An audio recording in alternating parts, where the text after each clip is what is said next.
Welcome to Sainte-Marie-du-Mont. This is one of the most iconic towns in Normandy if you follow the 101st Airborne story from the 6th of June 1944. I'm going to be taking a look at some of the then and nows that you can find in the town here. Now today is the 5th of June 2023, it's 79 years ago, just as the guys were gearing up in the UK to board their C-47s and make that big jump into Normandy.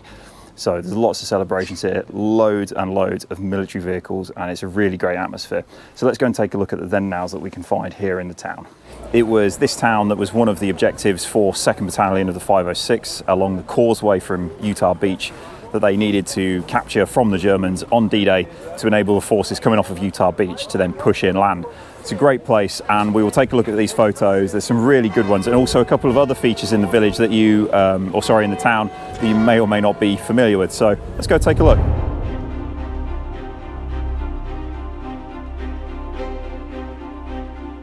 This is what I love about the D-Day commemorations. You see here, everybody's really getting into the swing of the celebrations here. It's 5th of June, so and as well, it's the right day. So see, D-Day was launched on a Tuesday. It should have been Monday the 5th of June, but it was rolled back due to the weather.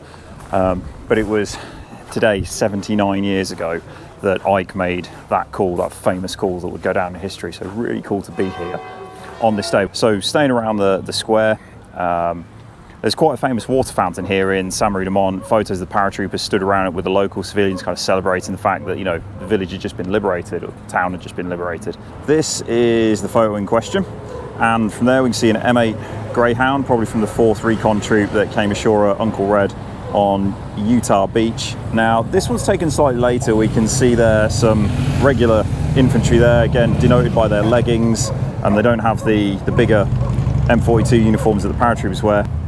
That looks like a cow. Some local French civilians and some young kids there, and we can see on some of the buildings there, the one that's now a museum has got quite a bit of barrel damage on that top roof, probably a German sniper in that position as the Americans came in to liberate the place. But the now comparison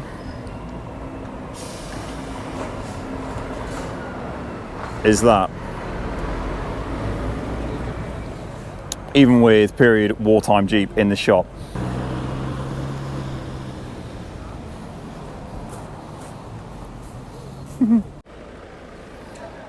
And here is that well-known photo of the Easy Company guys stood in front of the memorial here in Sainte-Marie-du-Mont.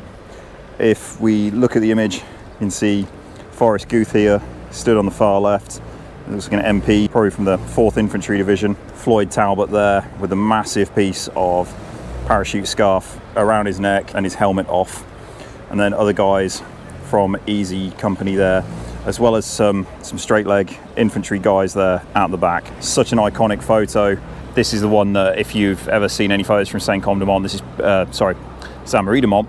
Sainte-Marie-du-Mont's just down the road. If you've seen Sainte-Marie-du-Mont, this is the one you will have seen at some point, I guarantee it. So I've just walked around behind the well-known war memorial here, the one that has the members of Easy Company taken out the front, for a then and now of photos from the 4th Infantry Division who are marching through Sainte-Marie-du-Mont on their way inland on the Containing Peninsula. This is the image of the troops here. This will be a few days after D-Day, I think maybe the 7th or the 8th, but we've got an MP there with his back to the cameraman, and then you can see the GIs marching in, and you can tell these are regular infantry, they're not airborne. They've got their leggings on over their wool trousers, and they've got the typical M41 jacket. They're not the glider riders either of the 327th Glider Infantry Regiment of the 101st that were in and around this area, because they have no helmet marking. So we can clearly see these are going to be troops coming ashore from Utah Beach. Now, that's the image from the Second World War, and that's as it stands today. Sainte-Marie-du-Mont's one of those key towns here on the Containing Peninsula, like Sainte-Marie-Église, that draws a lot of attention from a lot of people, and it's a really good fun place to actually spend the time here.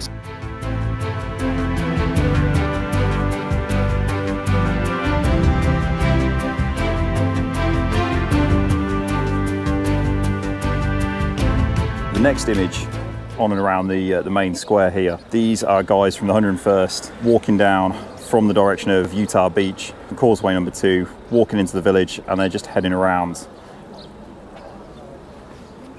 down this road here. And there's the famous war memorial that I mentioned earlier. So you can see in relation to it, not a lot has really changed here, fortunately. Ah, there we go, that's a better shot actually. We can see that's what it looks like today in 2023. And with all these really cool Jeeps and Dodge Command cars coming down the street here.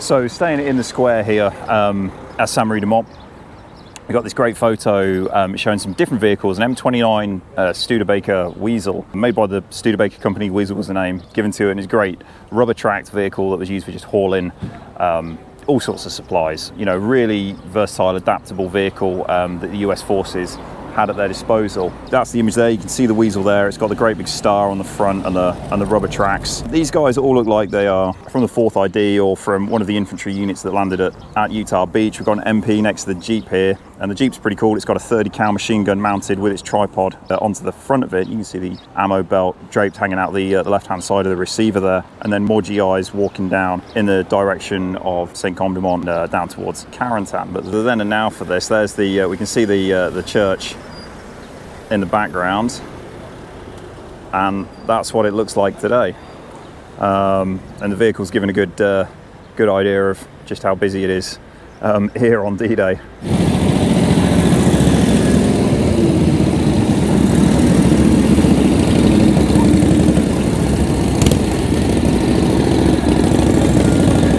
To do before we look at any more then and now, so just go inside the church here and check out a couple of features of it.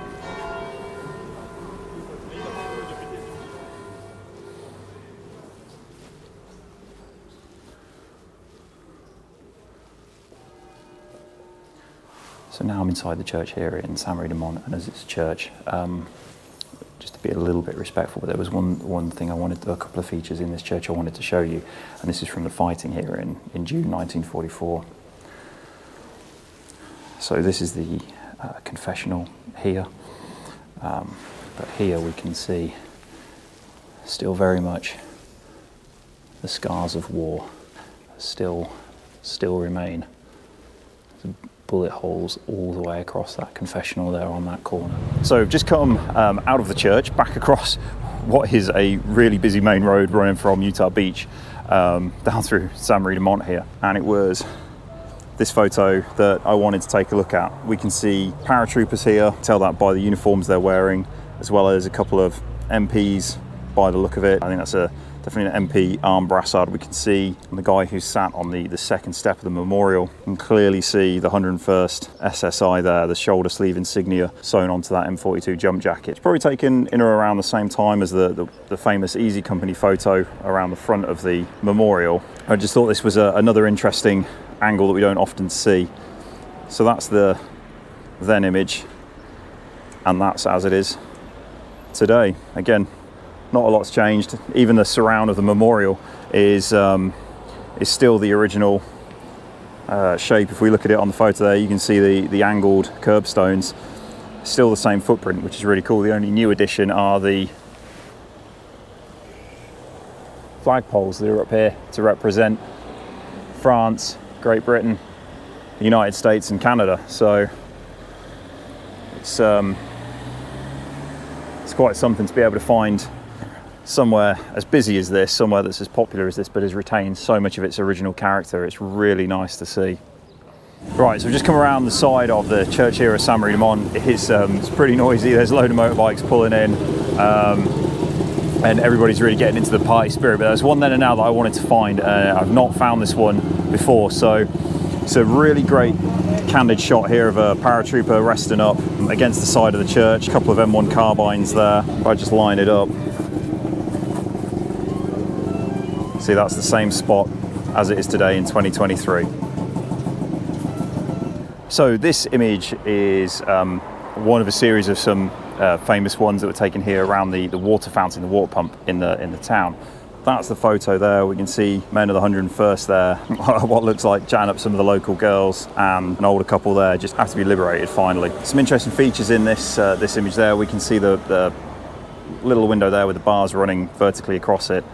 That's in the image. And then the building over the road. And that's roughly as it stands today. We'll go and head out of town. I just wanted to get that last one. We'll head out of town though, on the road towards Utah Beach, try and cross the road without being killed. And then we'll go and find a couple of the 377th Parachute Field Artillery Battalion that you've probably not seen before. So let's go check those out. Our last couple of images from Sainte-Marie-du-Mont are of the 327th Parachute Field Artillery Battalion. Now they were the 101st inherent field artillery. They jumped in on drop zone A in the north, just up the D14, but they had a really bad jump. They couldn't locate their parapacks with their 75mm pack howitzers in. I think they managed to find one or two. I think the rest were lost, and it meant that they weren't able to provide the artillery support that they should have done. So they don't really feature that heavily in the 101st narrative. But just moving up out of the town there, we can see the beautiful and very iconic church tower and this street leading to the main square. But it was about here where a very interesting photo was taken. Here's the image, and we can see riding on the Jeep there with helmet covers made from discarded canopies from the T5 shoots. It is from the 101st Airborne 377th Field Artillery. That was these guys. And then here we've got what looks like regular GIs escorting back a ton of German prisoners heading towards Utah Beach, and these would be loaded onto ships and then sent to England and the United States, possibly even Canada, for the remainder of the war. And still, the original buildings remain, and that's the view as it stands today in 2023.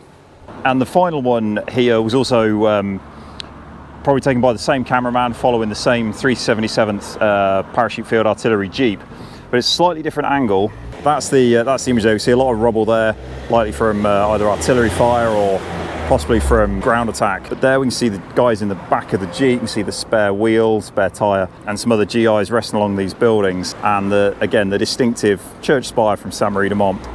That image was taken here. Obviously, this building here is fairly new. A little bit's changed, but we can still see this original building in front, just past this car with the blue and white check roof.